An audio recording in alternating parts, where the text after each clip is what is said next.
Tua palavra é luz no meu caminho, luz no meu caminho. Caríssimos irmãos e irmãs, que bom mais uma vez vir ao teu encontro nesta terça-feira, sexta semana do tempo comum. Comece seu dia mais uma vez acalentando, acalmando seu coração. Que o seu interior não esteja tão barulhento como o exterior, como as ruas neste tempo de carnaval, em que o barulho externo parece interminável. Não deve ser assim o teu coração. O teu coração deve ser um lugar onde a paz habita, encontra seu lugar. E a maneira mais plena de fazer isto é respirando consciente, é meditando, experimentando o sopro de esperança. O sopro de esperança é o sopro de vida. O grande São Boaventura dizia que eu não posso chegar no céu, eu não posso alcançar o céu sem antes me alcançar.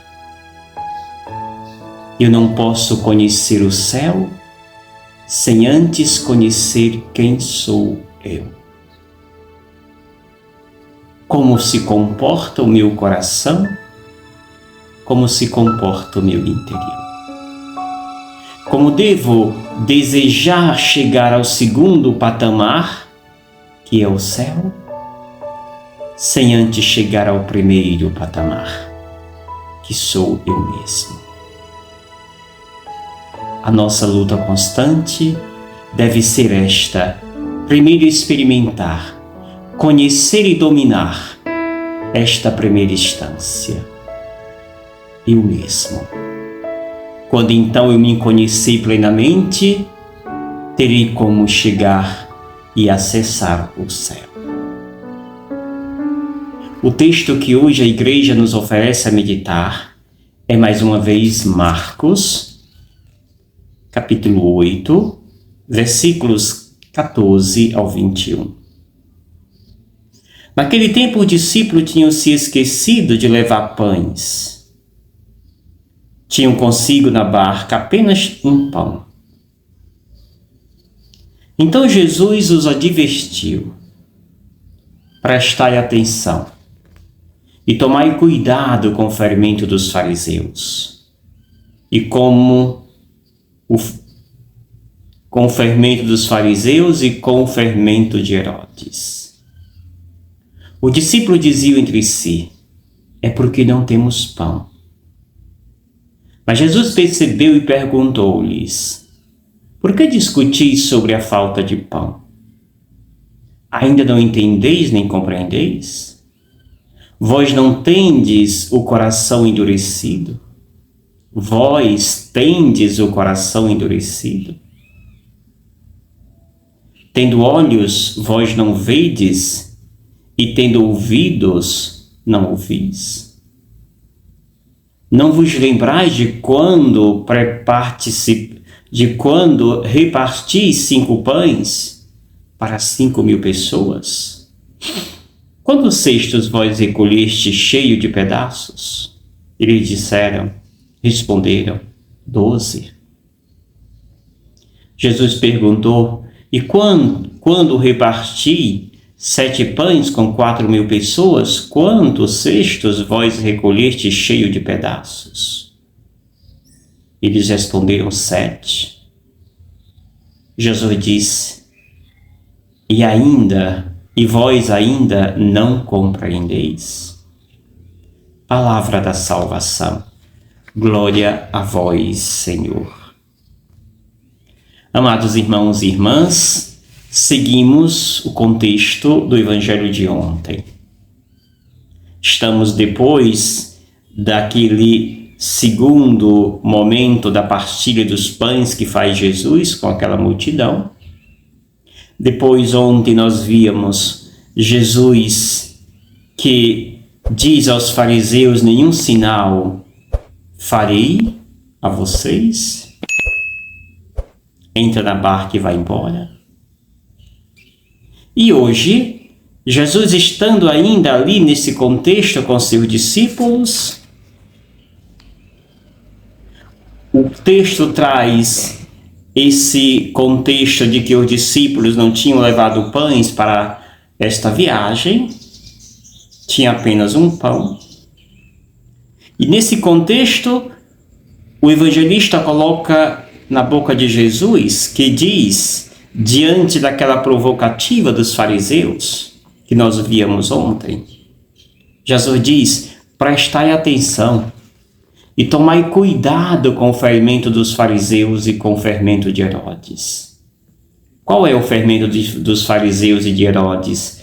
É esse da implicância, é este fermento da tentação, é esse fermento de quem não se abre para a graça de Deus, mas está fechado no seu mundo egoísta. É esse fermento de quem pensa só em si mesmo e não é capaz de se abrir para a novidade que traz Deus. Mas os discípulos estão preocupados porque acham que Jesus, quando fala do fermento dos fariseus e de Herodes, Jesus está falando da escassez de pão que eles, discípulos, têm. E isso é uma deixa para Jesus então entrar e dizer: por que discutis sobre a falta de pão? Vocês ainda não entenderam, nem compreenderam? Tendes vocês um coração endurecido? Pergunta Jesus. Tendo olhos vocês não veem, e ouvido parece que vocês não escutam. O que aconteceu quando houve a partilha dos pães, quando repartiu 5.000 pães e os 7 pães, os 5 pães e os 7 pães, o que aconteceu? Quantos cestos vocês ainda recolheram? E ainda não compreendeis? Pergunta Jesus. Temos aqui 2 temas interessantes. O tema da implicância dos fariseus, que tem um coração insensível, narcisista, egoísta, e que não se abre para a beleza que oferece Deus, Jesus Cristo. E temos aqui esta falta de abertura também de fé da parte dos discípulos de Jesus, que parecem insistirem em não se abrir para estas maravilhas que Jesus já realizou e preferem estar atrelado a essas implicâncias farisaicas e herodianas. E no meio dessa discussão está Jesus, que rebate o fermento dos fariseus e de Herodes. E ao mesmo tempo busca alimentar a fé dos discípulos, recordando o que ele já realizou, recordando o que ele já fez. Tudo isto que já fiz não são suficientes para abrires a vossa mente e o vosso coração? Quantos sinais, quantos milagres precisa Jesus fazer para que o meu, o seu coração venha se abrir? Não são suficientes as graças que ele já realizou em nós para que creiamos na sua palavra, na sua presença junto de nós? Amados e amadas, é mais do que necessário de que nós não tenhamos um coração insensível como o dos fariseus e que nós não tenhamos esta preocupação e este fechamento dos discípulos de que parece que todas as graças que já fizeram a Jesus não são suficientes. É preciso que nos abramos a esta graça. É preciso que deixemos que o amor de Deus reverbere em nossa vida. E assim, não tenhamos dúvida. As graças que Deus realiza em mim todos os dias são reconhecidas e acolhidas por mim. Peçamos esta graça ao nosso bom Deus, para que nós sejamos capazes de reconhecer e acolher todas as maravilhas que Deus realiza dia após dia na minha vida, na minha caminhada. E assim, Deus seja a nossa luz, a nossa força. E eu te abençoo, em nome do Pai, do Filho e do Espírito Santo. Amém. Gratidão. Obrigado, Senhor, porque és meu amigo.